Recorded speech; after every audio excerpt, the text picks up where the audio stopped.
Halo semuanya, balik lagi di channel Todopedia. Di episode yang ke-8 dari saham Bank Series, ini kita bakalan review saham BJBR sama BJTM. Kita bakalan bandingin mereka berdua dan kita bakalan cari tahu saham mana yang lebih bagus buat investasi jangka panjang untuk kedepannya. Buat kalian yang mau nonton episode-episode sebelumnya dari saham Bank Series, linknya gue taruh di kanan atas layar. Atau kalian bisa kunjungi langsung playlistnya saham Bank Series di channel page-nya Todopedia. Sebelum kita mulai, jangan lupa subscribe dulu dan tekan lonceng notifikasi supaya kalian up to date terus sama channel ini, terutama untuk playlist saham Bank Series. Oke, yuk langsung aja kita mulai.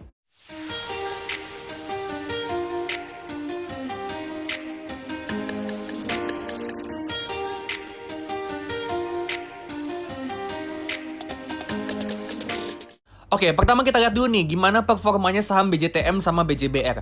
Selama 5 tahun terakhir, saham BJTM ini returnnya cuma 10%.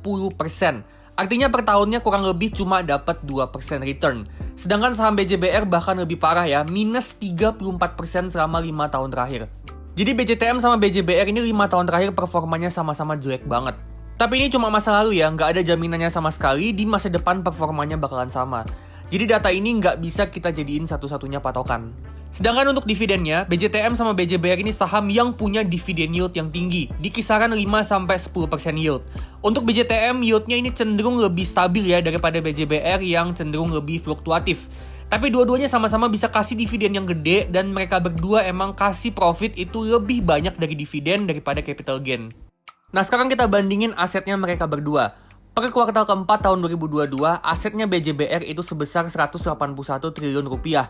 Sedangkan BJTM itu 103 triliun rupiah. Terus total pinjamannya BJBR itu sebesar 115 triliun rupiah, sedangkan BJTM itu 46 triliun. Terus BJBR punya equity atau modal bersihnya itu 14 triliun, sedangkan BJTM itu 11 triliun. Jadi dari segi aset, BJBR ini asetnya lebih banyak daripada BJTM. Next kita lihat net profitnya mereka berdua selama 10 tahun terakhir. Jadi BJBR selama 10 tahun terakhir bisa cetak net profit yang lebih gede dari BJTM. BJBR di tahun 2022 ini net profitnya itu 2,3 triliun, sedangkan BJTM itu net profitnya 1,5 triliun.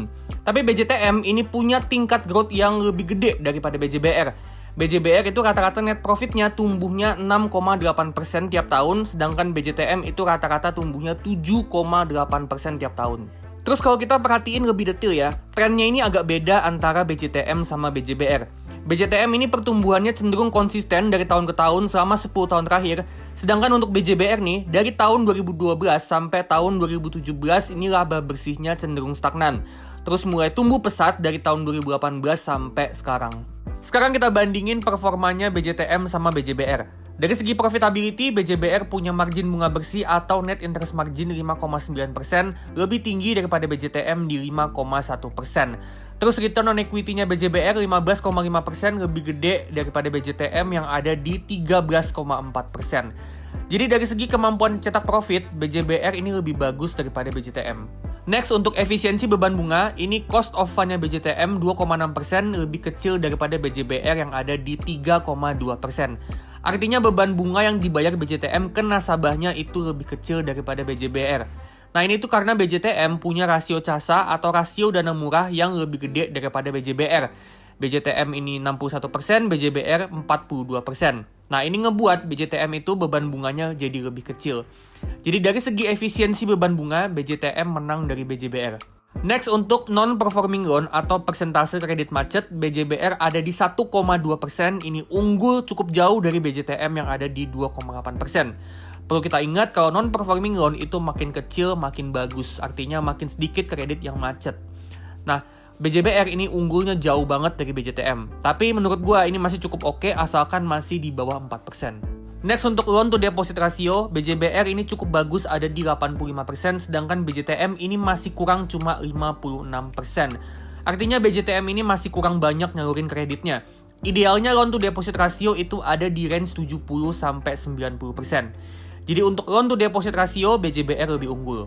Next, capital adequacy ratio atau kesiapan modal, BJTM lebih tinggi daripada BJBR, 24% berbanding 19%. Yang artinya BJTM lebih bagus dari segi kesiapan modal mereka.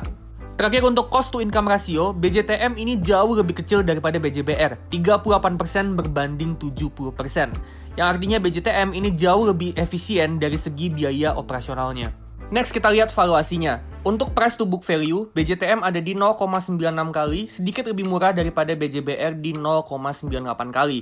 Terus untuk price to earning, BJBR ada di 6,2 kali, sedikit lebih murah dari BJTM di 7,1 kali. Jadi bisa dibilang dua-duanya sama-sama murah, tapi BJBR sedikit lebih murah daripada BJTM. Tapi ini beneran murah apa enggak, kita nggak tahu. Nanti abis ini kita bakal hitung harga wajarnya mereka berdua berdasarkan gimana potensi pertumbuhan mereka di masa depan. Jadi untuk kinerja mereka berdua, bisa dibilang BJTM sama BJBR ini seimbang. BJBR menang dari segi profitability sama kemampuan mereka manage kredit macet sama likuiditas dana nasabah, sedangkan BJTM lebih unggul dalam urusan efisiensi beban bunga dan biaya operasional, dan lebih unggul juga dari segi kesiapan modal. Terus pertumbuhan laba bersihnya BJTM juga lebih unggul dari BJBR selama beberapa tahun terakhir. Sedangkan untuk valuasi, BJBR kelihatan sedikit lebih murah dari BJTM. Sekarang kita bakal hitung harga wajarnya BJTM sama BJBR. Seperti di video-video sebelumnya, kita pakai metode discounted dividend model di mana kita bakal hitung harga wajarnya itu berdasarkan keuntungan dividen sama capital gain yang bakalan kita dapat dari BJTM sama BJBR di masa depan. Nah, untuk tahu dividennya di masa depan, kita perlu proyeksiin EPS-nya BJTM sama BJBR di masa depan. Kita nggak tahu berapa EPS-nya BJTM sama BJBR ke depannya, jadi kita perlu buat asumsi pertumbuhan untuk EPS-nya. BJTM sama BJBR ini perbankan yang tergolong slow growth karena nasabahnya itu terbatas cuma dari pejabat sipil di daerah masing-masing. BJTM di Jawa Timur, BJBR di Jawa Barat sama Banten. Jadi potensi pertumbuhannya nggak gitu gede dan cuma ngandalin pertumbuhan ekonomi di masing-masing daerah aja. So kita asumsi aja growth yang kecil ya buat kedepannya. Katakanlah EPS-nya tumbuh 4% aja per tahun untuk 10 tahun ke depan. Terus untuk price to earning di tahun ke-10 nanti, jadi anggapannya kita mau invest 10 tahun di BJBR sama BJTM, dan PE di tahun ke-10 ini menggambarkan berapa valuasi waktu nanti di tahun ke-10 kita mau jual saham BJTM sama BJBR. Nah, karena mereka punya potensi pertumbuhan atau potensi growth-nya itu kecil, sepantasnya juga mereka punya PE yang kecil di tahun ke-10 nanti. Jadi kita asumsiin aja price to earning yang kecil katakanlah 9 kali. Terus untuk dividen payout ratio, rata-rata dividen payout ratio mereka di masa lalu itu di kisaran 50%. Jadi kita asumsiin aja payout yang sama untuk kedepannya.